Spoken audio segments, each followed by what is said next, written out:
Bab 684. Merampas dengan gila. Kamu berani memukulku. Brahma 3 bangkit dari tanah, terkejut. Melalui jubah hitam, ia hanya bisa melihat mata Eric Kin. Ia tampak tidak asing, tetapi ia tidak dapat mengingatnya. Aku Inspektur Brahma, apakah kamu berani menantang aku? Teriak Eric Kin. Apa yang kamu bicarakan? Aku belum pernah mendengar seorang dengan jabatan inspektur di Brahma. Sebelum ia hendak melawan, Brahma 3 tertegun mendengar itu. Bukannya kalian terlalu sampah? Kalian bahkan tidak bisa menangkap Eric Kin. Ketua asosiasi bahkan perlu meminta senior untuk kembali dan memperbaiki Brahma. Kalian sangat tidak berguna. Eric Kin memarahi Brahma 3. Wajah Brahma 3 menjadi kaku dan sedikit malu. Dia adalah orang nomor 3 di Brahma, jadi dia sangat terhina. Namun ia sempat berpikir, ia sempat mendengar ada beberapa kekuatan tersembunyi di luar Brahma. Apakah ketua asosiasi benar-benar berencana untuk membantainya? Brahma 6, apakah itu benar?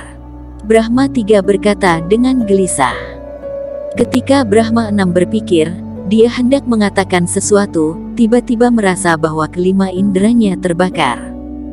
Dia berteriak kesakitan dan tidak bisa berbicara sama sekali. Pikirkanlah, jika tidak, kamu harus menahan rasa sakitnya lagi. Eric Kin mendengus dingin. Hati Brahma 6 bergetar hebat, ia berkata sambil kesakitan. Ya, aku baru saja kembali dari ketua asosiasi. Orang ini adalah inspektur kita. Segalanya harus dilaporkan dulu padanya. Baru saja aku diberi pelajaran karena tidak menghormati inspektur. Brahma 3 yang mendengar kata-kata itu, tiba-tiba mengeluarkan keringat dingin. Hormat pada inspektur. Brahma ketiga membungkuk dengan tulus. Bahkan bawahan yang telah dipukuli tadu berdiri dan membungkuk untuk memberi hormat. Brahma 6 kesakitan. Saat ini berakhirlah semuanya. Eric Kin tidak hanya berlarian di markas Brahma, tapi sekarang dia telah menjadi atasan mereka. Dan Brahma 3 percaya sepenuhnya. Dia memiliki firasat bahwa selanjutnya akan terjadi kekacauan di Brahma. Baiklah, kalian berdua, bawa aku ke ruang obat. Eric Kin berkata. Identitasnya dibuat-buat. Karena itu, Brahma 3 harus tetap di sisinya. Baik, keduanya mengangguk. Apotek itu adalah tempat Brahma 4, tapi Brahma 4 sudah mati, jadi stafnya yang mengurusnya. Melihat kedatangan kedua ketua asosiasi tersebut, para bawahan langsung bangun untuk menyambut mereka.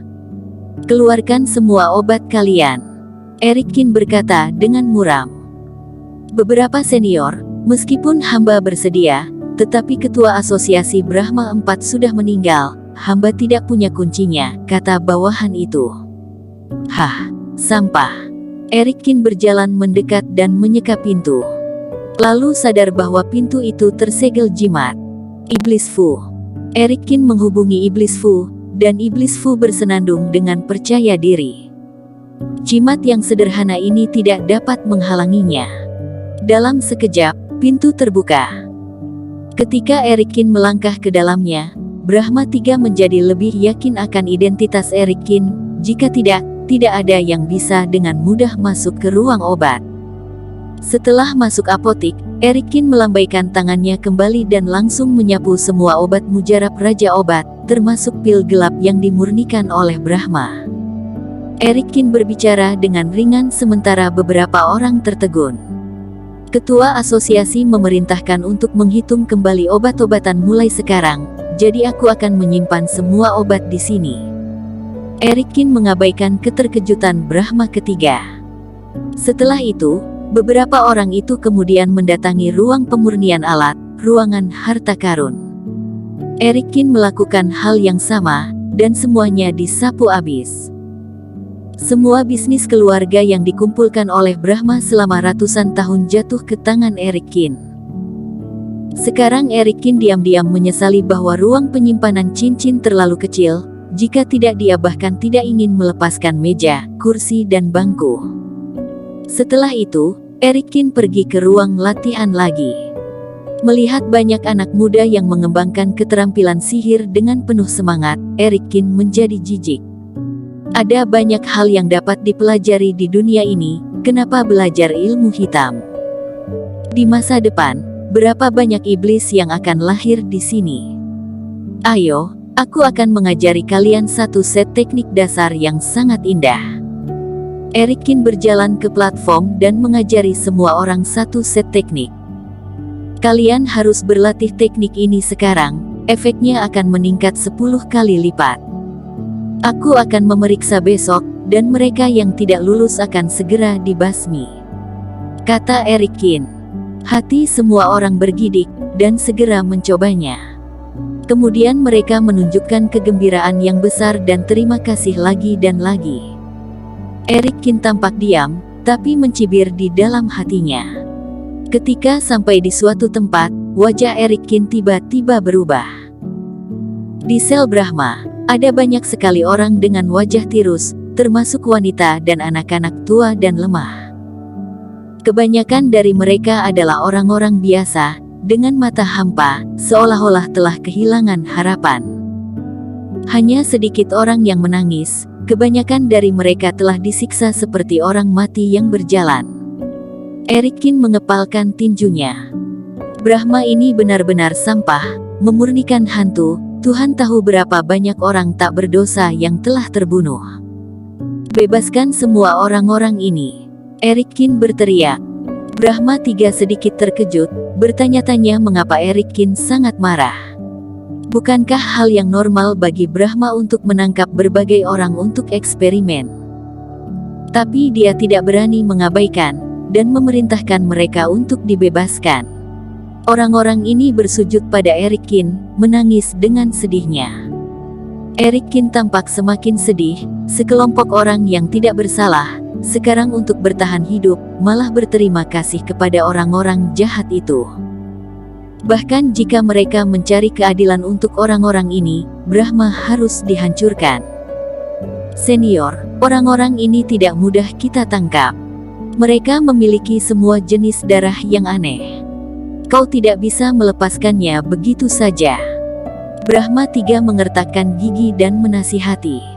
Apakah aku berbicara tentang pembebasan lagi? Erikin mendengus dingin. Pada saat itu, seorang pria berjubah hitam masuk dan mengedipkan mata ke arah Erikin. Ini adalah wakilku, orang-orang ini akan dibawa pergi olehnya. Melihat Yeding, Erikin berkata. Pada saat ini, ketiga Brahma tidak mengatakan apa-apa. Yeding membawa mereka pergi dan diam-diam memberi isyarat baik sebelum pergi. Erikin berpikir bahwa anak ini bukanlah orang yang jujur, dia akan mengambil kesempatan untuk mencari Brahma. Tetapi semua barang bagus dari Brahma pada dasarnya telah dia ambil. Erikin tidak khawatir tentang berapa banyak orang yang mencurigainya. Bagaimanapun, tidak butuh waktu lama bagi Brahma untuk menjadi sejarah. Tapi sekarang, sebuah bel berbunyi di Brahma. Itu adalah ketua asosiasi yang mengundang kami untuk membahas masalah. Mata Brahma VI berbinar karena terkejut. Ayo pergi. Erikin dengan tenang mengikuti mereka berdua. Beberapa orang datang ke ruangan. Beberapa orang telah berkumpul di dalam saat ini. Seorang pria berjubah hitam yang berdiri di depan sedang berbicara dengan orang lain. Erikin melirik orang itu, sedikit mengernyit, dan punggung orang itu agak familiar. Orang itu adalah kepala rumah Zeng. Aku tidak menyangka dia akan datang sendiri, kata Brahma III. Kepala rumah. Erikin mengangkat alisnya. Ia akhirnya ingat bahwa orang ini adalah keluarga Zeng yang sebelumnya mencoba melatih pengobatan dengan keluarga Jiang. Benar, senior, kali ini dalam pencarian kami terhadap Erikin, keluarga Zeng telah banyak membantu. Mereka sepertinya menginginkan sesuatu dari Erikin, tetapi sayang sekali Erikin melarikan diri. 3 cara Brahma. Erikin sadar akan jawabannya. Tidak heran keluarga Zeng menyetujuinya untuk mengambil ruang obat. Ternyata mereka berencana untuk membunuhnya. lalu kemudian merampas ruang giok itu kembali. Baik sekali, kedua keluarga itu akan musnah bersama. Beberapa orang melangkah ke aula. Kepala rumah tampaknya sedikit kesal sehingga suaranya nyaring terdengar. Brahma 1, kamu telah berjanji kepadaku bahwa kamu akan memberiku orang itu, maka keluarga Zeng berusaha keras untuk membantu kalian mengatur formasi dan mengumpulkan informasi. Sekarang kamu memberitahuku bahwa Eric Qin tidak dapat ditemukan, kata kepala rumah dengan marah. Bersambung. Terima kasih telah menonton video ini sampai akhir. Jangan lupa subscribe dan nantikan kisah episode selanjutnya hanya di Novel Story. Salam.